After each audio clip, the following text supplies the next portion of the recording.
March 12th, 2020. Baseball's in a great place. Everyone is fuming mad at the Astros. We're off the heels of one of the most exciting postseasons in league history. We do mic'd up interviews all around spring training now. What could possibly go? Well, coronavirus fears are also hitting baseball spring training. It's been suspended. The absence of Arizona's spring pastime is leaving fans and Valley businesses wondering what's next. They're saying, I've never seen anything like this. It was the phrase I kept hearing over and over again. And guys, quite frankly, I'm in the same boat, especially as America's pastime has been put on hold. Oh, yeah. Remember all that? The whole pandemic thing? Sports are typically a thing that always just kinda happen no matter who you are or how much you care about them. They are a constant, unstoppable force in the background of our society, until they suddenly weren't. Granted, the world was being swallowed up by disease, so everyone had an excuse.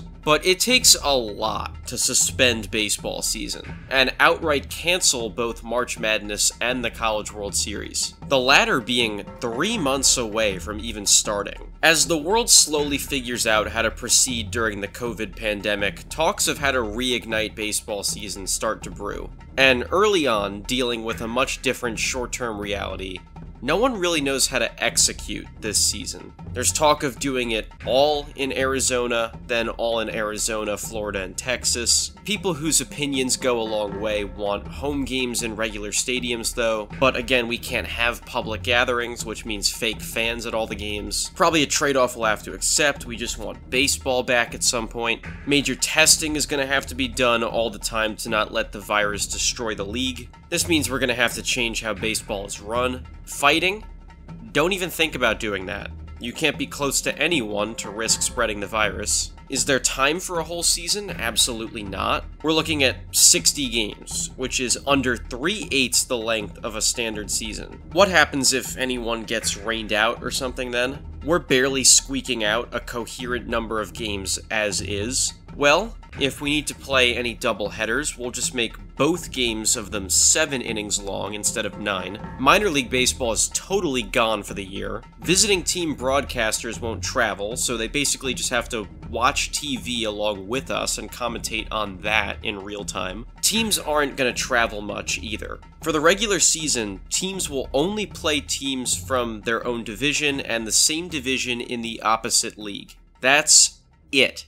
So you're really drawing weird, arbitrary, and very unequal schedules in terms of quality and travel level across most teams. Plenty of players want nothing to do with this. Even marquee players whose names you more than likely know, like Buster Posey, Felix Hernandez, Ryan Zimmerman, Marcus Stroman, and David Price, among many more, withdraw from the season altogether without playing a single game. And to make up for not having a very lengthy regular season, we are going to have an unprecedented lengthy playoff system to decide who the best team was, and that's going to take up a little under half the amount of time as the entire regular season did. Baseball is not going to look like baseball, but by the end of June, we've officially established that this is the reality of the 2020 MLB season. Completely unique to itself, but it's gonna count all the same. July 1st, summer camp starts back up.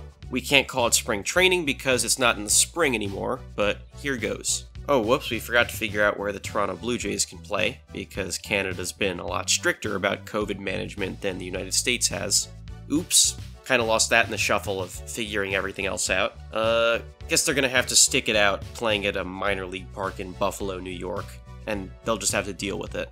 Okay, now that everything's settled, it's time to check in on summer camp baseball. The Mets and Yankees are actually playing an exhibition game to ramp up for the season. The first baseball anyone from the area has seen in a long time.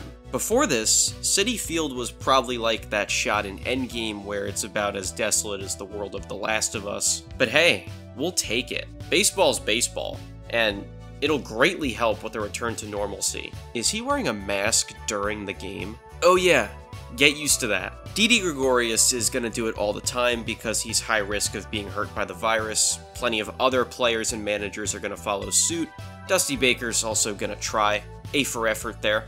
The Yankees and Mets were actually a good place to start with talking about the season actually happening, though. Baseball does kick back off for real on July 23rd with a Yankees win in Washington, D.C. against the Nationals, where before the game, Dr. Fauci kinda sorta threw a baseball for the ceremonial first pitch, and the Nats' best player, Juan Soto, isn't even here because he tested positive for COVID. Baseball, in the weirdest state it's ever been in, and that's saying a lot, is finally back. The next day, the Mets open their season against the Atlanta Braves. This is a team that should be really good. Their lineup finishes the season with the 5th best WRC plus for a team in MLB history, which is a stat that normalizes the main rate hitting stats down to one number and contextualizes them for run environment. So to be the 5th best in history, that means that almost all the individuals that comprised the Mets lineup had to have incredible years. Pete Alonso was great, Jeff McNeil was great, Michael Conforto was great, Brandon Nimmo was great, Robinson Cano was great, and this team finally got Yoenis Cespedes back, and he started their season with a bang. He drives one deep left field, headed back toward the wall. That ball is out of here. Yoenis Cespedes, more than 2 years on the sidelines. He's back with a home run. That doesn't even mention Dominic Smith, who broke out to have the 7th best OPS, 5th best slugging percentage, and 2nd most doubles in MLB. On top of that, this team has the most talented pitcher on the planet. Maybe also the most talented pitcher ever, anchoring their rotation. They had to just dominate, right? Teams like this typically do across 162 game seasons. They're just too good and too well built to have a bad stretch for very long. Well, in a 60 game season, they're 8 games below 500. Yoenis Cespedes opts out after 8 games, seemingly goes AWOL in the process, never returning to MLB, and possibly stealing a smoke machine out the door along the way. And the Mets miss the playoffs.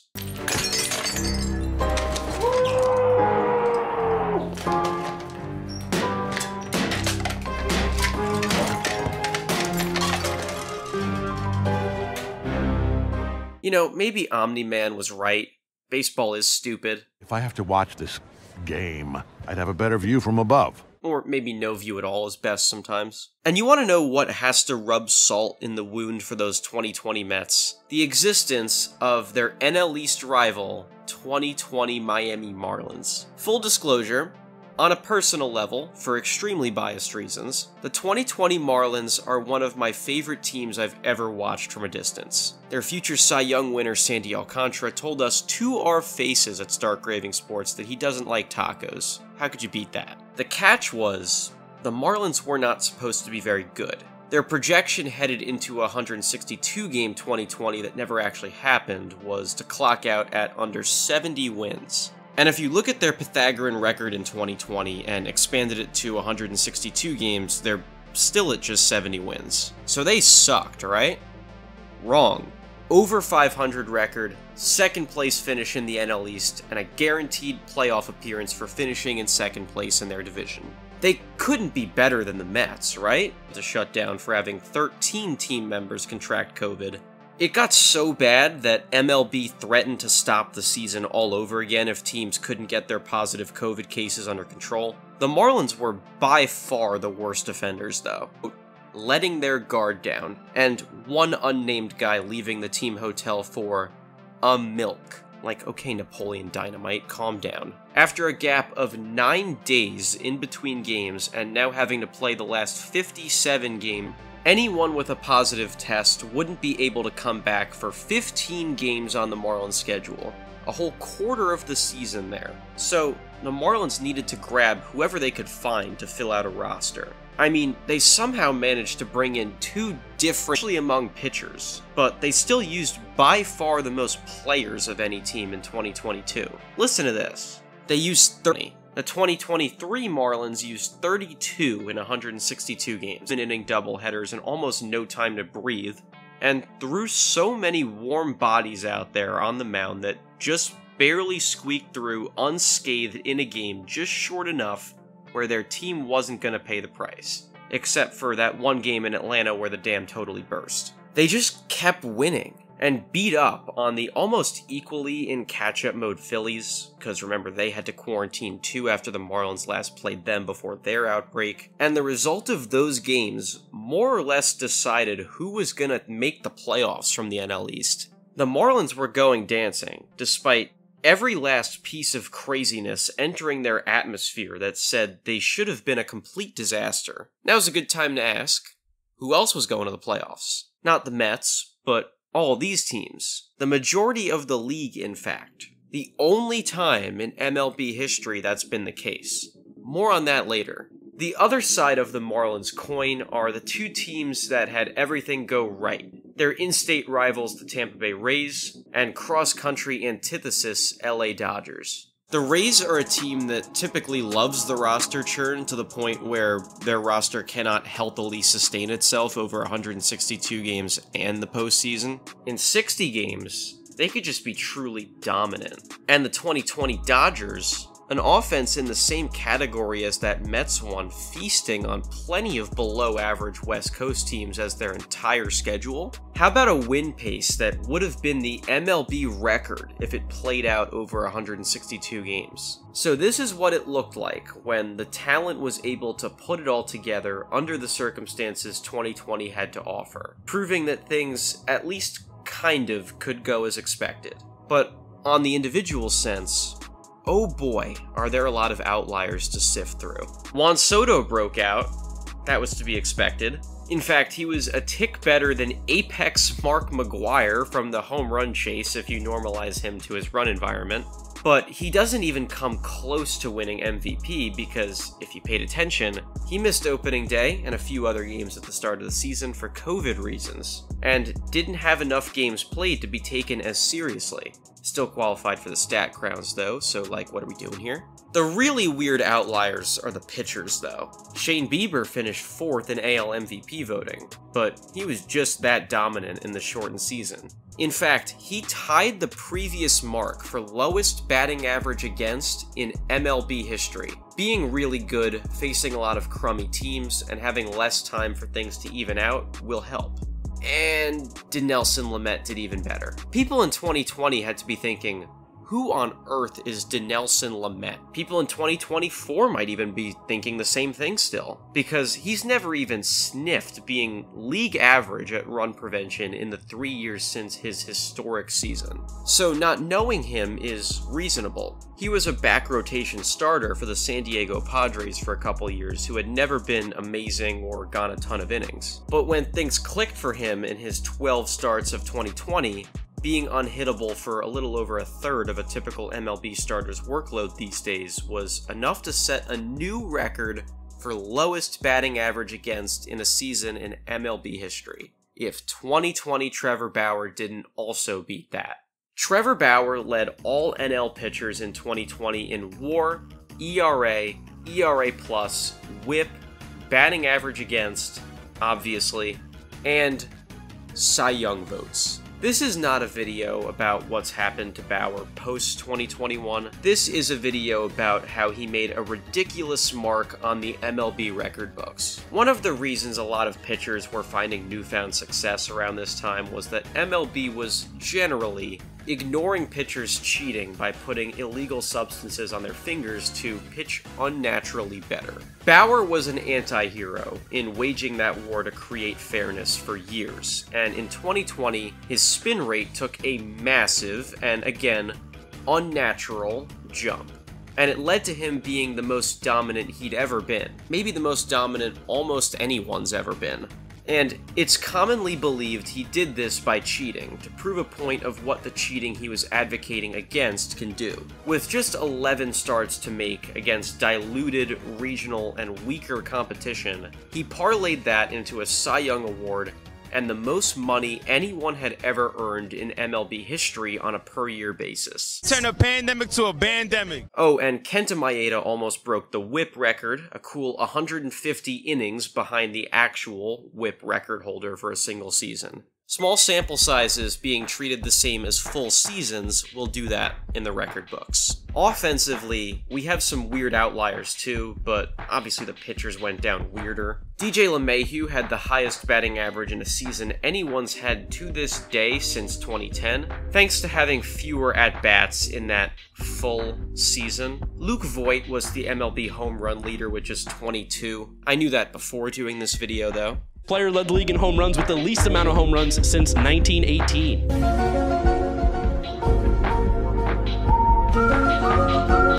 Mike. Who's Luke Voit? Luke Voit is correct. COVID season. 22 home runs. Luke Voit's MLB leading 22 home runs was the same number Shea Langoliers and Chas McCormick hit last year. Robinson Cano had his best OPS plus in a season since 2012, making everyone think he was back to being good again, like before he was popped for PEDs in 2018, because his final season numbers said so. Major League Baseball announced that Robinson Cano has received a 162-game suspension without pay after testing positive for a performance-enhancing substance. He had been previously suspended for a violation of that program in May of 2018. Again? Well, darn. It was all fugazi. He looked washed up right afterwards, and within 2 years, wore a SpongeBob jersey. And Dom Smith. Remember him? The maybe best hitter on the 5th best offense in history to that point. He has not been league average since, and in 2022, had 0 home runs in more games played than he did in 2020. Jay-Z, maybe numbers did lie in 2020. You may notice in this clip, though, that Dom Smith is running off the field before a game even starts against the Marlins. That's because, in another story unique to 2020, several teams were protesting racial and social injustice issues by not playing their games. The Milwaukee Bucks were the first to do this in sports during the 2020 NBA playoffs. Other teams followed suit in baseball not long after. The idea was that the players wanted to make a demonstration that, in the grand scheme of things, sports aren't as important as making sure everyone gets treated with basic human decency. And taking a day off to talk about these things is far more important. And it truly does mean a lot to players like Dom Smith to leverage their platforms like this. Look at how Dom speaks about his perspective on racial injustice. I mean, yeah, it was a long day for me, so I kind of wasn't there mentally, but we'll be all right.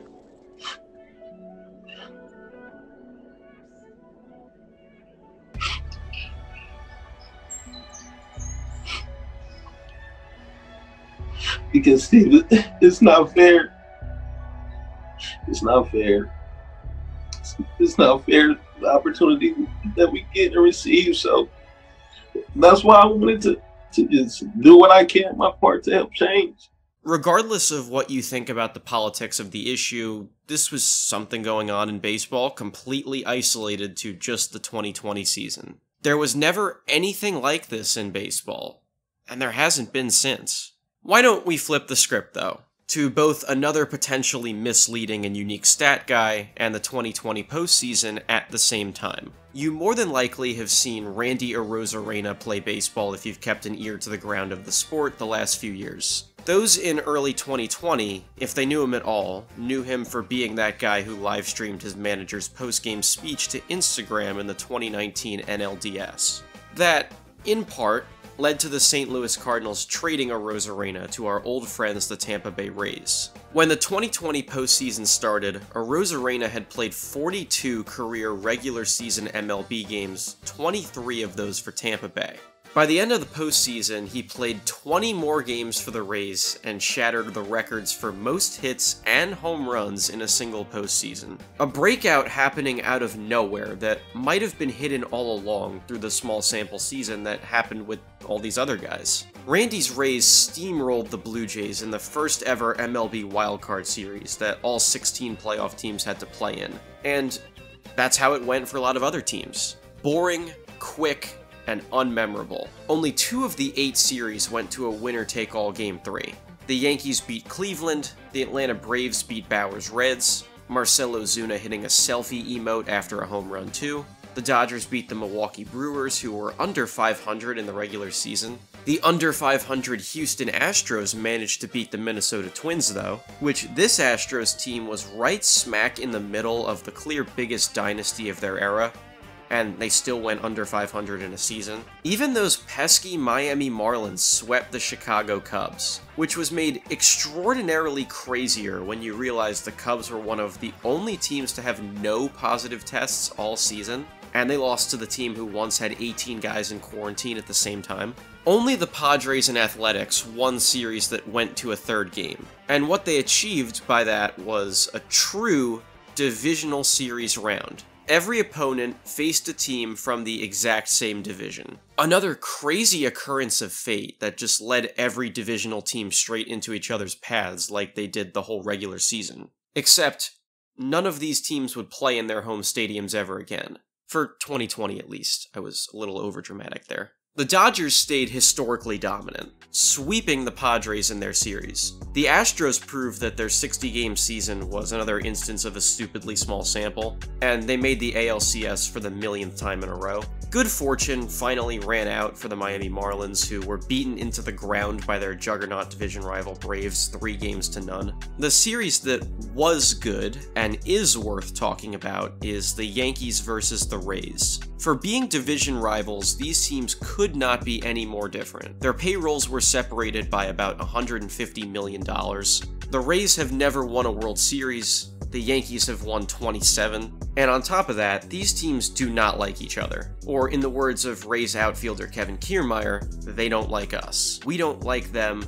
Both teams throw baseballs at each other. Benches cleared 3 times in 3 seasons before this playoff matchup, with the most famous incident being Yankees closer Aroldis Chapman throwing at Rays infielder Mike Brasso during the 2020 regular season, and he would get suspended for doing this. Remember the name Mike Brasso, please. And for these teams being so different, they stayed pretty neck and neck throughout most of the series, with the stars showing out. Garrett Cole pitched very well across his 2 starts. Aaron Judge and Giancarlo Stanton each hit multiple home runs, with Stanton hitting 4 in the 5 games played. Randy hit 3 of his own, and the Rays kept pace with the Yankees into a decisive, low-scoring Game 5. Aaron Judge hit his 2nd homer of the series in the 4th inning. Austin Meadows just squeaked out a game-tying homer in the 5th. That was all the offense we saw for a long time in this game. Both teams would finish with exactly 3 hits. The last hit of this game was off Yankee closer Aroldis Chapman. And in the craziest twist of fate, between these 2 teams in their rivalry this season, guess who the hit was from? 3-2, Brasso sends one into left field. Gardner going back, and it is up and gone! Mike Brasso has homered, and the Rays have a 2-1 lead. The Rays advanced to the ALCS, and in the exact same fashion they did against the Yankees, squeaked out on top over the Astros to earn a World Series berth. The Rays actually went up 3-0 in the series before the Astros forced a Game 7, and a close one at that. But both teams played in very on-brand fashion. Houston, even in a year where Justin Verlander and Yordan Alvarez were non-factors, and Jose Altuve and Carlos Correa underperformed significantly, they still clawed themselves just 1 win away from another World Series appearance. In that sense, the 60-game season and expanded postseason still showed that a team like that is capable of succeeding. But yet, the Rays, whose model thrived under the shortened season and ability to pump out relievers for short-term success with no tomorrow, they earned a chance to go to the World Series. I don't mean to diminish the Rays' accomplishments at all. What I'm saying is that if there was a year for everything to click for how the Rays play baseball and build a baseball team, it was this one. So them succeeding makes a ton of sense, and nobody should have been surprised that they knocked off Houston and New York in their way. But waiting for them in the series would be the winner of the Braves and Dodgers series. The Braves took the first 2 games from LA. The Dodgers then responded by taking a 15-0 lead out of rage, the same way a TikToker, quote, blows off steam, with the Braves responding similarly in Game 4. 1 win away from elimination, the ungodly run of the 2020 Dodgers was gonna need some clutch moments. There they go. And a high fly ball to left. Back at the wall, it is gone! And just so you know, this is the weird 2020 season we're still in. The Dodgers' hopes were restored by Will Smith hitting a home run off of Will Smith. Baseball rules, huh? However, there's a reason why Atlanta is very commonly considered one of the chokingest cities in sports. 1-2 pitch is swung on and foul tipped into the glove. 15. RBI now one into left center field. Back is Pache off the bat of Turner. It's gone. Back to back. 2-0 Dodgers here in the first innings. Here's a high fly ball into right. Back is Betts on the move, on the track. He's got it to end the inning. Freddie Freeman lifts this one way up there. It was like Betts didn't see it at first. Now goes back, jumps, and he does it again. Mookie putting a stamp all over the NLCS defensively. The magic one time. This time he hits the ball to deep right field. Corey Bellinger has done it. The Dodgers came all the way back, down 3-1 to earn another trip to the World Series. And just like that, the two best records in baseball matched up in the World Series. See, even after all that weirdness and seemingly random spinning wheel of accomplishments and numbers, we still got the two best teams in the World Series. I hate to be anticlimactic, but sorry, this World Series just kind of wound up being rather forgettable. Yeah, it was just normal baseball, which feels really out of place in this story. There's really only 3 points for me to drive home that I haven't already touched on. Number 1 was that outside of Randy's record breaking, the Dodgers clearly felt like the better team. It was more, oh wow, how are the Rays gonna topple another giant in terms of how the vibes were, versus feeling like these two were equals, despite what the record said. Number 2, Game 4 of the 2020 World Series had maybe the weirdest individual baseball incident of the year. The middle, here's Kiermaier to score. The ball's mishandled. And now they've got Arozarena to run down. Arozarena scores and the Rays have won the game. Santa Maria! Well, either that or the Mets having their stadium engulfed in black smoke during a game. And number 3, even in the midst of a year where everything felt upside down, record books were shattered, and nothing felt right or predictable in life just as much as sports, the best team in baseball still came out on top. Dodgers have won it all in 2020! Any discourse that the 2020 Dodgers championship is somehow illegitimate has annoyed me ever since it happened. Each team started the season with the same circumstances, and fully understanding that this was going to be a strange, one-of-a-kind season. They were the best team on paper, they were the best team on the field, they held a trophy the same way everyone else did, before them and after them. Oh, would you look at that, the Braves got the monkey off their backs the next year. That's cool. Good for them. Step right up and greet the Mets. Bring your kiddies, bring your wife. Guaranteed to have the time of your life. I'll be fully honest and transparent here. I never want to see anything like this season again. As much as I find it fascinating and so much different than any other year in MLB history, we are certainly in a much better place with baseball and society now that this is all over. I would take a guess that the average viewer has mixed emotions looking back on this time and this season, but I'm not a mind reader. Please drop your memories and current reflections of the 2020 MLB season in the comments below. And if you enjoyed this video, please consider subscribing to Stark Raving Sports for more videos like this. The majority of you aren't, and it really does go a long way. Thank you for watching.